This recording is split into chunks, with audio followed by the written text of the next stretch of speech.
Chapter 19. Attacked by the Fighting Trees. The next morning Dorothy kissed the pretty green girl goodbye, and they all shook hands with the soldier with the green whiskers, who had walked with them as far as the gate. When the guardian of the gate saw them again, he wondered greatly that they could leave the beautiful city to get into new trouble. But he at once unlocked their spectacles, which he put back into the green box, and gave them many good wishes to carry with them. "You are now our ruler," he said to the Scarecrow, "so you must come back to us as soon as possible." "I certainly shall if I am able," the Scarecrow replied, "but I must help Dorothy to get home, first."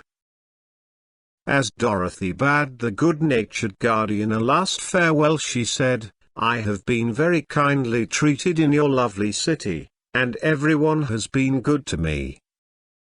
I cannot tell you how grateful I am." "Don't try, my dear," he answered. "We should like to keep you with us, but if it is your wish to return to Kansas, I hope you will find a way." He then opened the gate of the outer wall, and they walked forth and started upon their journey.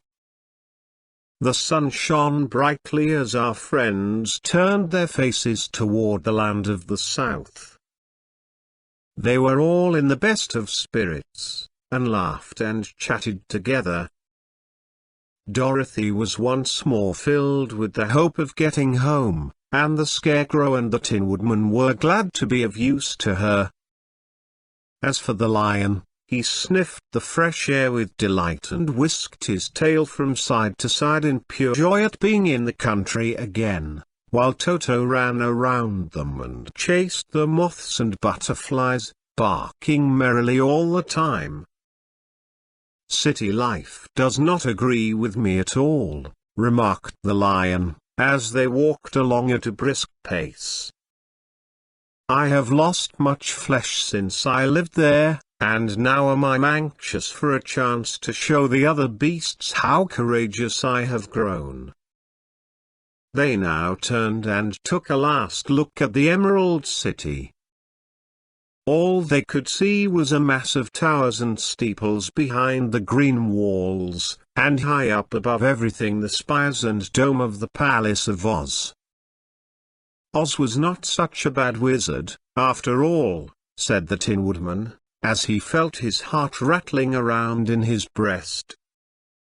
"He knew how to give me brains, and very good brains, too," said the Scarecrow.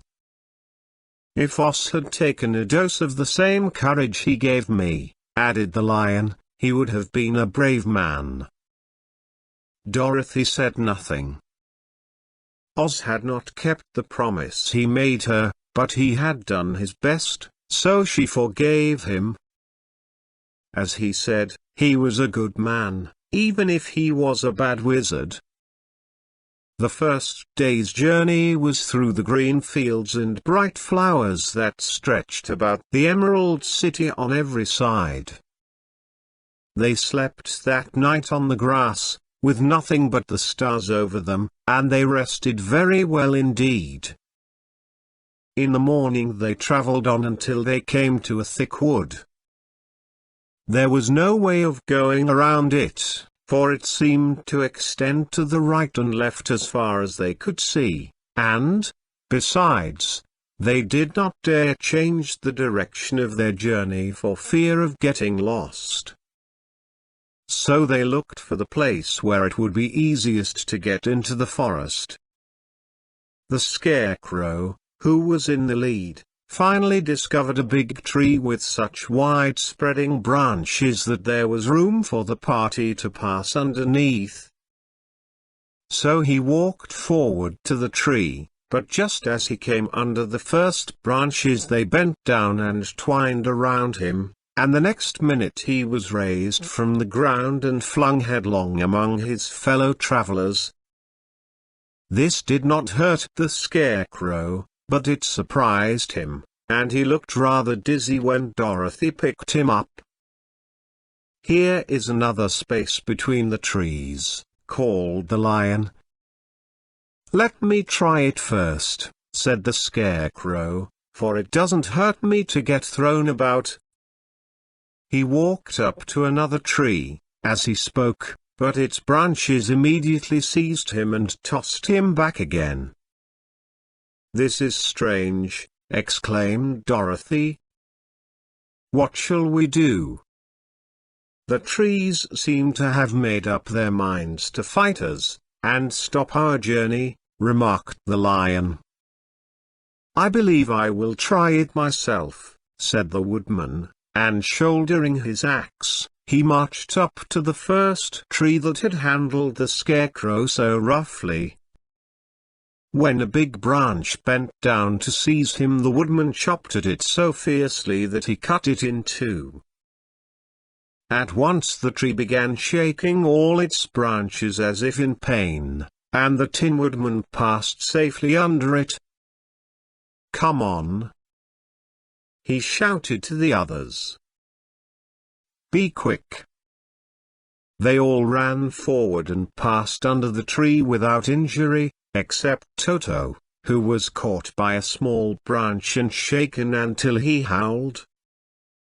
But the woodman promptly chopped off the branch and set the little dog free.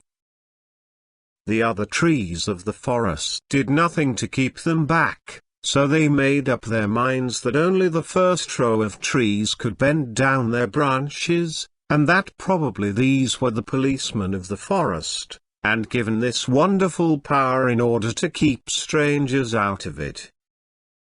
The four travelers walked with ease through the trees until they came to the farther edge of the wood. Then, to their surprise, they found before them a high wall which seemed to be made of white china. It was smooth, like the surface of a dish, and higher than their heads. "What shall we do now?" asked Dorothy.